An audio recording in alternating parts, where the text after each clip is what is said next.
This podcast is based on my personal experience, not medical advice. Please don't diagnose yourself, treat yourself, stop medication, start medication, adjust oxygen, change your diet, redesign your entire care plan, or begin conducting medical jazz improvisation because I said something out loud. Talk to your own doctor or qualified medical professional before making medical decisions, because they have your chart and I have a microphone and a suspicious relationship with my lungs. You're hearing this episode in an AI voice because I choose to use one. My own voice gets tired easily, and left unsupervised, it starts to sound like an old porch door trying to explain its feelings. The writing, memories, feelings, perspective, and lived experience are mine. The steadier voice just helps me tell the story in a way that's easier to listen to and easier on me. I remember being a boy and feeling like one afternoon could stretch across half my life. The light would sit in the room forever. Waiting for Christmas felt like a job with benefits. Now I blink and it's Friday. The month is nearly gone, and the year is already dragging my last decent nerve toward the exit. Hello, and welcome to A Body Rebels, a chronic illness podcast. I'm Tate. Today I'm talking about why time moves differently once chronic illness becomes part of your life, and why peace can start to feel less like a luxury and more like survival. I don't know the exact moment time decided to start sprinting, but I'd like to file a complaint. When I was a kid, a school year felt massive. A week had weight. A day had corners you could bump into. You could waste an hour and still have plenty left. August vacation felt like its own country. Now a week can disappear between a refill request, a doctor's message, a grocery run, a weird pain I'm pretending not to monitor too closely, and the sudden realization that I forgot to answer an email 3 days ago. Time doesn't walk anymore. It slips past me like it knows I'm trying to catch it. Some of that is just adulthood. Bills, errands, appointments, laundry, paperwork, the little administrative chores that make life feel like it was designed by someone who really loved forms. But chronic illness changes time in a more personal way. When your life includes blood work, scans, pharmacies, follow-ups, insurance delays, symptoms, side effects, and the occasional medically flavored surprise nobody ordered, time becomes something you measure differently. You don't only notice birthdays and holidays, you notice how long it's been since the last test, how many months you've been stable, how long you've been waiting for an answer, how far away the next appointment is, how many days you can go before your body does something suspicious, and you have to decide whether to be calm or start mentally packing for the emergency room. That does something to your head. It makes time feel less like a calendar and more like a set of checkpoints. I've been doing this podcast for a little over 6 months now, and creating something personal on a schedule has made me notice time in a new way too. Not just the time it takes to write or record, but the time it takes to understand what I'm actually trying to say. That part can't really be rushed. I can sit down thinking I know the point, and then halfway through writing, I realize I'm circling something else entirely. Something smaller, something quieter, something I didn't have words for when I started. Then I have to go back through it and ask whether it sounds like me, or whether I've accidentally written a motivational plaque that belongs above a basket of old magazines in a waiting room. I have no interest in sounding like a decorative sign. When I write about illness, or survival, or fear, or fatigue, I'm not trying to polish everything until it stops looking human. I'm trying to say the part that feels real. Sometimes that means it's a little awkward. Sometimes it means it's funny because the alternative is screaming into a pillow until the dog gets concerned. Sometimes it means admitting that I still don't know what to do with parts of my own life. And then I record it and send it out into the world, which is a very normal thing to do if you enjoy emotional vulnerability with a side of analytics. Because once you start creating something personal, you notice who shows up. Of course you do. People love to act as if they never check numbers. I admire that level of spiritual development, assuming it exists. I check, not obsessively, or at least not in a way I'm prepared to confess under oath, but I check. My audience has always been specific. I'm not ranking throw pillows or reviewing celebrity wellness habits, which is probably for the best because I have thoughts and some of them are impolite. Most people who find my work are living with sarcoidosis, chronic illness, rare disease, or some version of a body that has wandered pretty far from the original factory settings. So yes, it's a small audience. small in a warm living room, somebody brought snacks kind of way. At first, even a few listeners felt exciting. It still does. When your subject is this specific, every person who shows up feels like proof that somebody out there understands the language.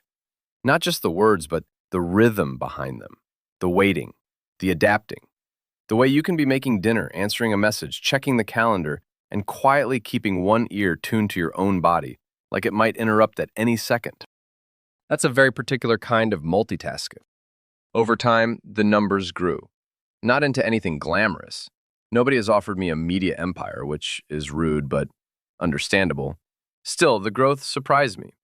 A few more people here, a few more there, enough to make me feel less like I was talking into an empty room and more like I was talking into a small room where people were listening carefully.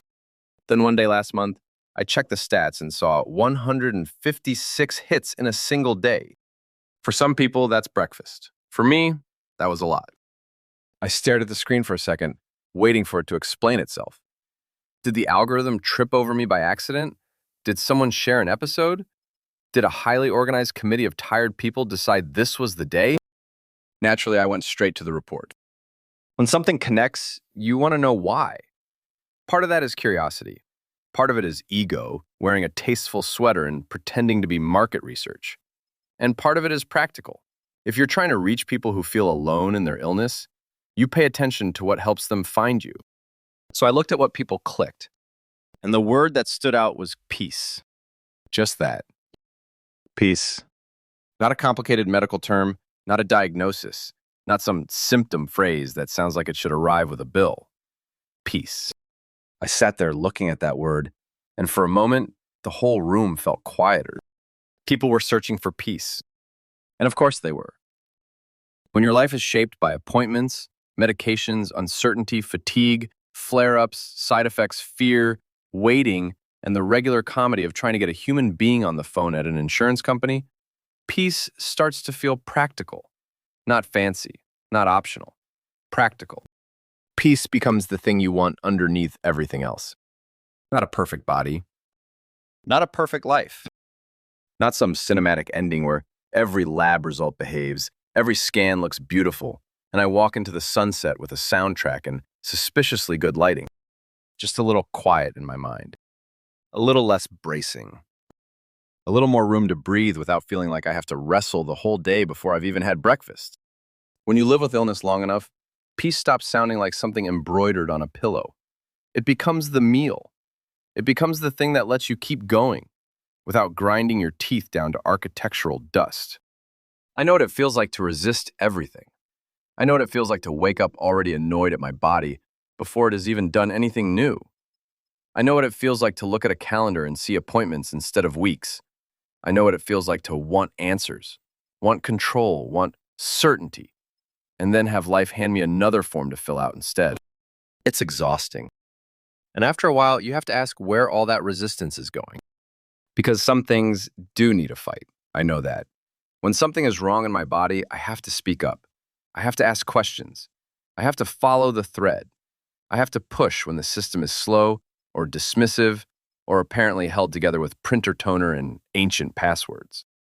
There are times when advocacy is not optional. But I can't treat every inconvenience, every limitation, every change, and every disappointment like it deserves the same amount of force. I don't have unlimited energy. None of us do. Some days, my energy is a very small budget, and my body has already spent half of it before I've gotten dressed. That changes the math. I think that's where peace becomes useful. Not dreamy, useful. Peace doesn't mean I stop caring. It doesn't mean I ignore symptoms or skip appointments or pretend everything is fine while my body is doing interpretive dance with the warning lights. Peace means I stop turning every moment into a courtroom. I stop demanding that every part of my life explain itself before I allow myself to live inside it. That's harder than it sounds. When you've had a body betray you or scare you or limit you, there's a part of you that wants to stay on guard forever. It feels responsible. It feels smart. It feels like if you relax for even a second, something will sneak up on you. And sometimes, something does. That's the difficult part. Chronic illness doesn't offer the clean comfort of saying, relax, nothing bad will happen. Bad things may happen. Results may change. Symptoms may show up. Plans may fall apart. The body may get dramatic at a time that is deeply inconvenient, because apparently it has no respect for scheduling. Peace can't promise safety, but it can change the way I live while I'm waiting. It can let me notice the afternoon instead of only watching for the next problem. It can let me laugh at something stupid without immediately feeling guilty for not being vigilant. It can let me stand in a quiet kitchen, check what's in the refrigerator, plan something simple for dinner, and feel like that ordinary moment is still part of my life, not a pause between medical concerns. Those ordinary moments count. A counter wiped clean, a pot simmering, a message from someone who gets it, the dog making a face like I've personally failed him because I'm 5 minutes late with food, a cup of tea that stays warm long enough to finish, a breath that doesn't require negotiation. None of that fixes illness, but it gives the day texture again. And I think that's part of what I miss about childhood time. Not the innocence exactly, I don't need to go back. I like knowing how to drive and buy my own snacks. But I miss how present time used to feel. An afternoon had space in it because I wasn't constantly managing, monitoring, calculating, and preparing. Illness can make you live slightly ahead of yourself. You're in today, but part of your mind is already at the next appointment. You're making lunch, but part of you is wondering about the next test result. You're watching television, but part of you is doing a quiet inventory of symptoms. You're laughing with someone, but part of you is aware of your energy dropping and wondering how much longer you can stay upright without becoming decorative. Peace brings me back a little. Not always, not perfectly. I'm not floating through life like a monk with excellent insurance. I still get irritated. I still get scared. I still look at medical bills and feel my soul try to leave through a side door. But I'm starting to understand that I don't have to fight everything at once. I can choose what needs my attention right now. I can let some things wait. I can admit that a hard life can still contain calm moments, and I don't have to distrust them just because they're small. That was what struck me about seeing the word peace in the stats. People weren't necessarily looking for a cure in that moment. They weren't looking for a perfect explanation. They were looking for relief, a way to be inside a life that still asks too much, a way to breathe while the hard parts remain unfinished. I understand that search. I've spent years wanting my body to cooperate, wanting answers, wanting certainty, wanting my life to stop being so medically high maintenance. Under all of that, I think I wanted a little quiet. I wanted to stop feeling like every day was a test I was already failing. Peace doesn't fix what hasn't been fixed, but it lets me live next to it without losing myself completely. That may be the part I'm learning now. Not quickly, not gracefully. Gracefully is ambitious, but I'm learning. I'm learning that acceptance isn't the same as approval. I can accept the reality of my body without applauding it. I can stop arguing with a limitation for 5 minutes without deciding the limitation is fair. I can rest without calling it laziness. I can have a good moment without demanding that it prove the whole day is good. I can let peace be small. That helps. Because small peace is usually what's available.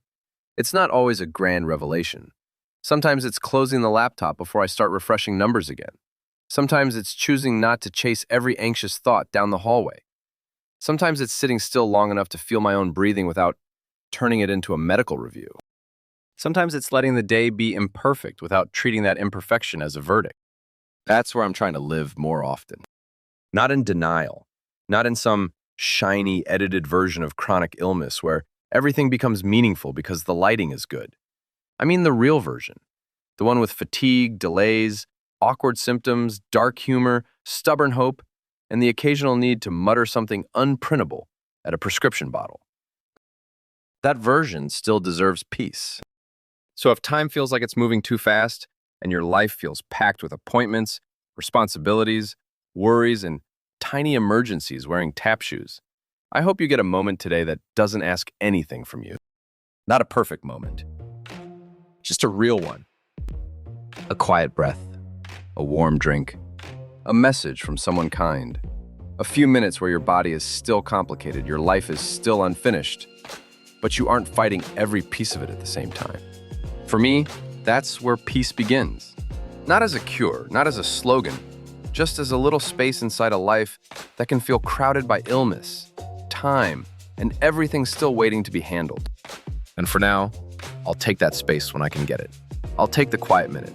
I'll take the laugh.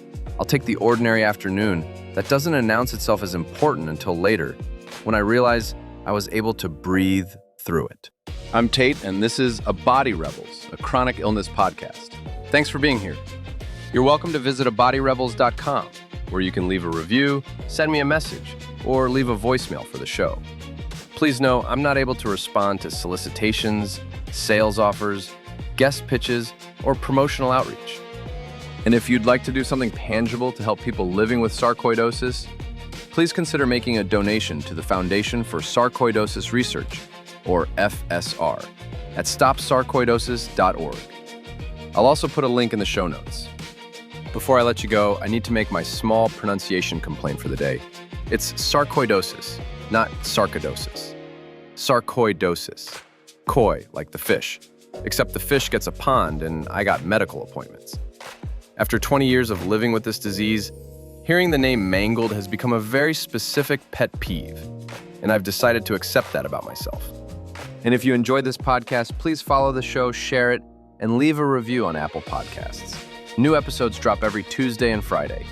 So until next time, stay safe, be happy, and most of all, keep breathing. And remember, sarcoidosis is only rare until you're the one living with it.